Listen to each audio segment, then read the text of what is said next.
जहां तक नजर जा रही है ये चावल की फसल जो अब पूरी तरीके से बर्बाद हो चुकी है। ये हालात हैं पंजाब के अमृतसर के गांव माछीवाला के। पंजाब, जिसे हम देश का अन्नदाता कहते हैं, आज खुद ही भूख और बेबसी से जूझ रहा है। हाल ही के दिनों में आई बाढ़ ने यहाँ की जिंदगी को पूरी तरह से अस्त व्यस्त कर दिया है। कभी हरियाली और समृद्धि की पहचान रही यह धरती अब उजड़े हुए घरों, बर्बाद फसलों और टूटी उम्मीदों की गवाही दे रही है। बाढ़ का पानी जब तक भरा रहा, लोगों ने किसी तरह अपनी सांसें थाम कर रखी, लेकिन जब पानी उतर रहा है तो असली तस्वीर सामने आ रही है। वह तस्वीर जिसे देखकर दिल कांप उठता है। किसी का पक्का घर पूरी तरह से ढह चुका है, तो किसी के घर के अंदर सिर्फ मिट्टी, मलबा और बदबूदार गंदा पानी बचा है। किसान, जिनके लिए खेत ही उनकी पूंजी और आने वाली पीढ़ियों का सहारा थे, आज सबसे ज़्यादा टूटा हुआ महसूस कर रहे हैं। खड़ी फसलें, जिन पर उनकी मेहनत और उम्मीद टिकी थी, बाढ़ के पानी ने पूरी तरह उन्हें निगल लिया। किसी की खड़ी फसल बर्बाद हो चुकी है, जिसके भरोसे किसान अपनी आने वाली ज़िंदगी के सपने सजो रहा था। उसी फसल को बाढ़ के पानी ने पूरी तरह से निगल लिया है, और अब जब पानी उतर रहा है तो उस जगह पर सिर्फ टूटी हुई उम्मीद और बाढ़ के पानी के बाद का सन्नाटा बचा हुआ है। सिर्फ घर और खेत ही नहीं, पंजाब की सड़कें भी बाढ़ की मार झेल चुकी हैं। कई सड़कें बह गईं, कई जगहों पर बड़े बड़े गड्ढे बन गए, लेकिन यहाँ की सबसे बड़ी ताकत है यहाँ के लोग। प्रशासन की मदद के इंतजार के बजाय लोग खुद ही टूटी सड़कों को ठीक करने में जुट गए हैं।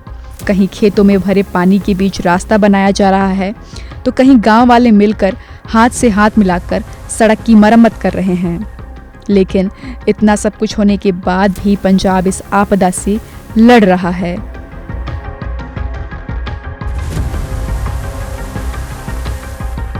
कहते हैं तबाही अपने पीछे अपने निशान छोड़ जाती है, और इस वक्त यही कुछ बयान कर रही है पंजाब में मची तबाही के बाद की ये तस्वीरें।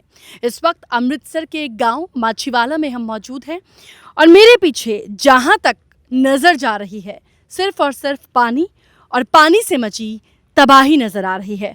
ये लोगों के खेत थे जो पूरे तरीके से पानी से डूब गए। जो यहाँ पर फसल थी, चावल की फसल का ये सीज़न है, चावल की फसल पूरे तरीके से बर्बाद हो चुकी है।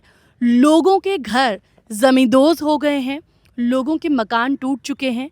ना उनके पास खाना बनाने के लिए रसोई बची है, ना सोने के लिए कमरे बचे हैं, और ना ही सोने के लिए गद्दे या डबल बेड बचे हैं।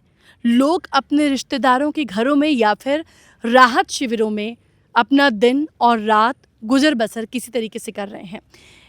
इधर की अगर हम तस्वीरें देखें, मेरे पीछे इस वक्त आप देख सकते हो, जहां तक नज़र जा रही है ये चावल की फसल जो अब पूरी तरीके से बर्बाद हो चुकी है। इसे बेचकर किसानों ने थोड़ा बहुत मुनाफा कमाना था, उनका आगे के महीनों के लिए ये रोज़गार था, पर इस बारिश ने और पानी ने वो रोज़गार भी उनसे छीन लिया है।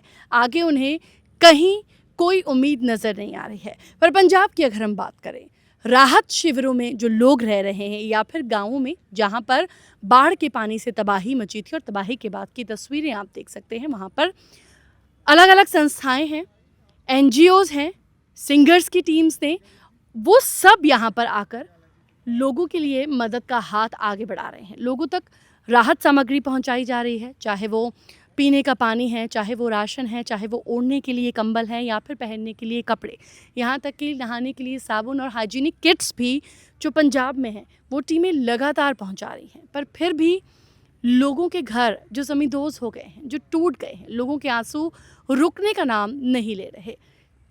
लोग सरकार से यही उम्मीद कर रहे हैं कि हमें कुछ नहीं चाहिए, जो नुकसान हुआ है उसकी भरपाई किसी तरीके से कर दी जाए। कैमरामैन प्रथम के साथ अमृतसर के माछीवाला गांव से वन इंडिया न्यूज़ के लिए नीलम Saini. Subscribe to One India and never miss an update. Download the One India app now.